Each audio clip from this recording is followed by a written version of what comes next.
relaciones de este país, con los peligros que tiene, porque dentro del equilibrio lo que dan es un poder total a las empresas, con lo cual rompe ese equilibrio tan importante que había en el derecho del trabajo y que la propia OIT, la propia Organización Internacional del Trabajo, no sé si leíste estos días, el representante en España destacaba que esta reforma rompe con ese equilibrio tan necesario en el derecho del trabajo.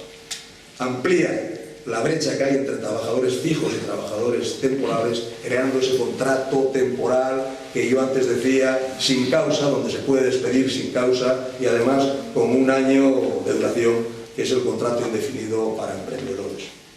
Precariza aún más la contratación de los jóvenes. Tenemos en este país, dentro del alto desempleo que tenemos, el 48% de desempleo es desempleo juvenil, desempleo de jóvenes. Este no es un tema baladí, Tenemos desempleo del futuro del país y tenemos el desempleo de la juventud mejor preparada que ha habido en la historia de este país. Y lo que se está planteando, también lo decía Antonio antes, es que la primera norma, si a todos nos diésemos un papel en blanco aquí ahora en este momento, y aquí la mitad fuesen empresarios, y la otra mitad funcionarios, y la otra mitad trabajadores cualificados y no tan cualificados, nadie pondría que lo que este país necesita en este momento como prioritario, como número uno, a una reforma laboral. Todo el mundo pondría la necesidad de financiación, porque con la financiación y activando la economía es la única manera de crear empleo. Aquí el empleo no se crea solo por ciencia infusa, no. Se crea si activamos. Aquí hay empresarios, bastantes empresarios, que tienen producto para vender, que tienen clientes a quien no vender y que podrían estar produciendo. Y sin embargo no tienen sistema de financiación para financiar sus empresas. Por lo tanto, algunos están aguantando, pero muchos de ellos están cerrando. ¿Qué pasa? Que en vez de reivindicar eso, pues lo que están haciendo es jaleando al gobierno para que la reforma laboral y algún otro tipo de medidas sea lo que tenga prioridad. Digo que precariza la contratación de los jóvenes, flexibiliza el trabajo a tiempo parcial, no contiene ninguna medida que estimule la contratación de los desempleados, limita la protección jurisdiccional de los derechos laborales, aceptando a la tutela judicial, tema importante, y luego la objetivación de las causas de despido, eliminación de salarios de tramitación, causas de modificación sustancial de las condiciones de trabajo. Aquí antes, para cambiar sustancialmente las condiciones de trabajo, había que demostrar el porqué. El traslado de trabajadores, el cambio de centro de trabajo, el cambio de tareas, eso lo habría que discutir con la representación sindical y poner encima de la mesa que era necesario. Y cuando era necesario, nosotros los sindicatos lo aprobábamos y lo aceptábamos. Y es que lo estábamos haciendo. Sin embargo, en este momento eso queda al total arbitraje de la empresa. Por lo cual, bueno, veremos lo que va a pasar. Es decir, que aquí tendremos que hablar de esta reforma cuando se vea la aplicación y el uso que van a hacer los empresarios. De nosotros, en la Unión General de Trabajadores, tenemos colgado en la página web cuáles son las empresas que ya están utilizando, por un método u otro, la reforma laboral. Y está empezando. Aquí hubo alguna empresa, Antonio lo ponía mucho de ejemplo de forma habitual, que tenía un ERE funcionando y sin embargo cogió nada más entre la reforma, retiró el ERE y dijo no, ahora me meto por esto porque esto es más fácil, no me complica tanto la vida y carretera y cantar. Bueno, luego en esa empresa llegamos a tener un acuerdo porque había realmente una movilización y una representación sindical potente. Y por último, esto evidencia la intención de privatización de los servicios públicos y promueve el despido del personal laboral. Por lo cual, compañeras y compañeros, esto es una reforma de calado en toda regla que elimina derechos a los trabajadores y además va unida con una campaña de desprestigio hacia los sindicatos que también es lamentable. ¿Por qué? Porque somos el último muro que hay que tumbar. Porque nosotros nos presentamos a elecciones, pero nos presentamos a elecciones con los trabajadores. Y también nosotros somos elegidos democráticamente. Ahí no tienen mayoría absoluta. Y yo espero que no tengan nunca una posibilidad de tener mayoría absoluta. Pero también a nosotros nos quieren quebrar el espinazo porque vamos dentro del modelo, vamos en el mismo paquete de eliminar el estado de bienestar y de eliminar las opciones progresistas o las opciones de izquierda que defienden este tipo de valores y este tipo de sociedad. Y nada más, someterme a las preguntas que vosotros os podéis dar. Muchas gracias.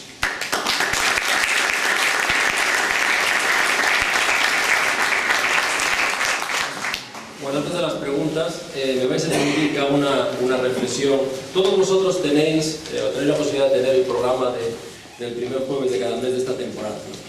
Y la comisión que lo elaborábamos, cuando lo elaboramos, hablamos de los aliados y los afectados, ¿no? Ante la crisis económica y la irrupción previsible de un gobierno conservador, pues estábamos planteando los contenidos, y luego os voy a hacer una escueta repaso de este programa, ¿no? Y yo creo que en los dos primeros charlas, y hay que recordar, está en nuestra página web, la presencia de los sindicatos aquí, decíamos que era el muro de contención, que los sindicatos van a estar siendo atacados de forma brutal por una cuestión muy sencilla, porque son la última, pero la más potente que en este momento tienen los trabajadores y la ciudadanía. Por tanto, es importante que no se confundan los objetivos.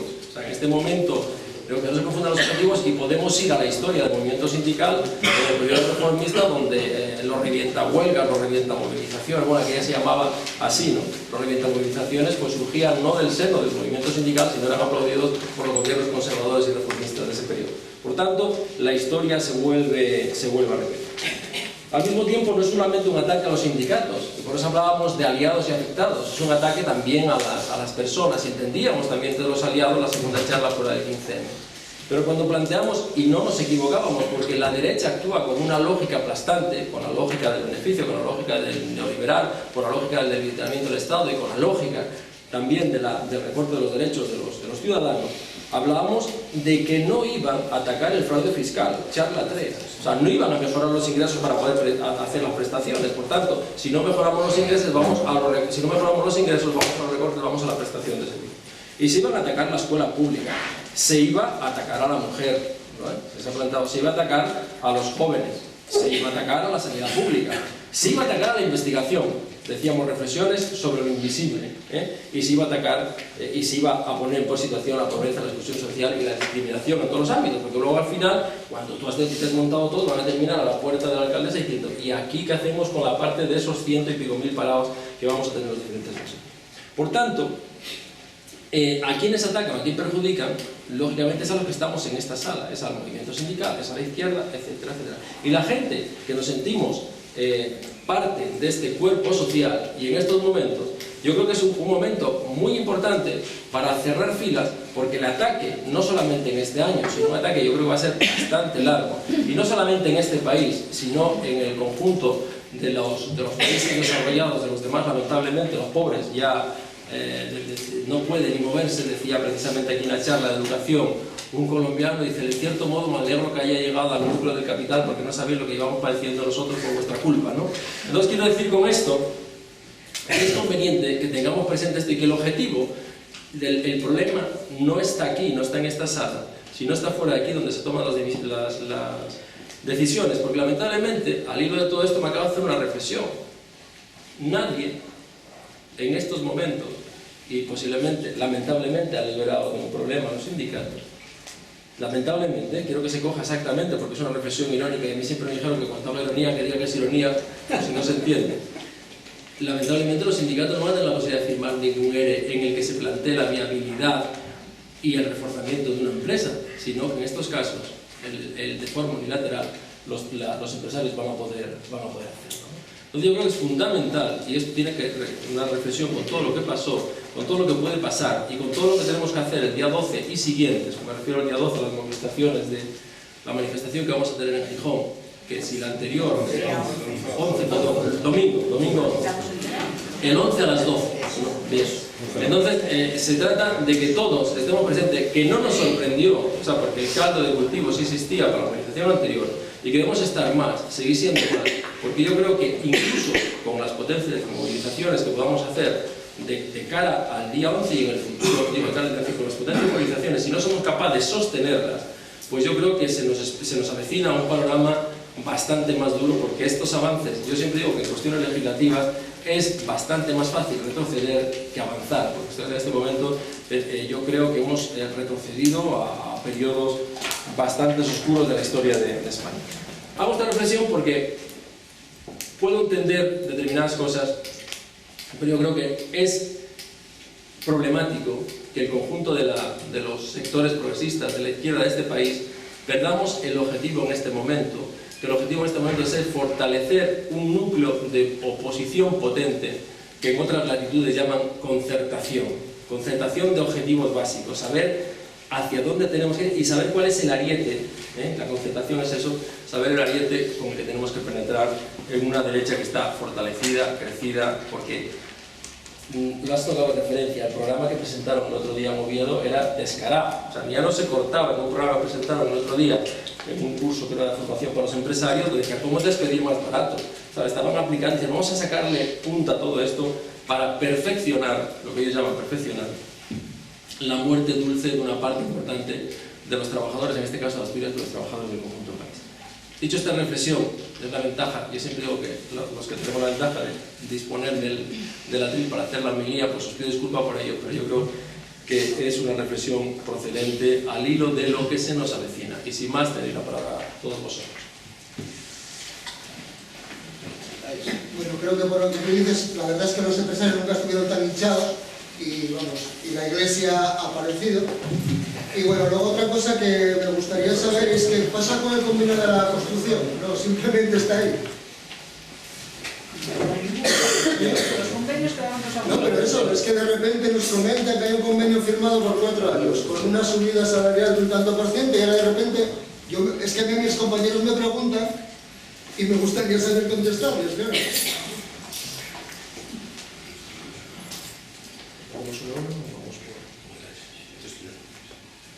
Te dejo el micro porque si no queda grabado. Sí, no, es que si no nos queda grabado en la... No, y para... Pero es que si no nos queda grabado. Que si no queda grabado. ¿Estás también tú? Que si no queda grabado. Yo sé lo que pasa con los temas en detalle. ¿Alguien conoce el tema de la construcción o el convenio? Está durmiendo. No, hombre. Y tranquilo, minuto de gloria. Vamos a ver, el convenio de la construcción se firmó un acuerdo el 20 de enero. Hubo un acuerdo entre las dos federaciones de los sindicatos de comisiones y UGT, de MCA, UGT y FECOMA, que firmaron el convenio sectorial y estatal. Ese convenio se mandó a registrar al boletín oficial del Estado. Lo estuvo ahí aparcado, porque estaba pendiente de la reforma laboral. ¿Qué pasó? Bueno, que llamaron, la ministra llamó a los dos sindicatos y que había que corregir el convenio porque no se ajustaba al decreto que sacó el gobierno, a la reforma laboral. Entonces los sindicatos firmantes, UGT y comisiones dijeron que no, y bueno, que lo metieran para registro y después si alguien quería impugnarlo, que lo impugnara. Y así está el convenio. Yo no sé si alguien lo va a impugnar o no. O sea, que lo que lleva consigo que ese convenio no sirve de nada. No. El problema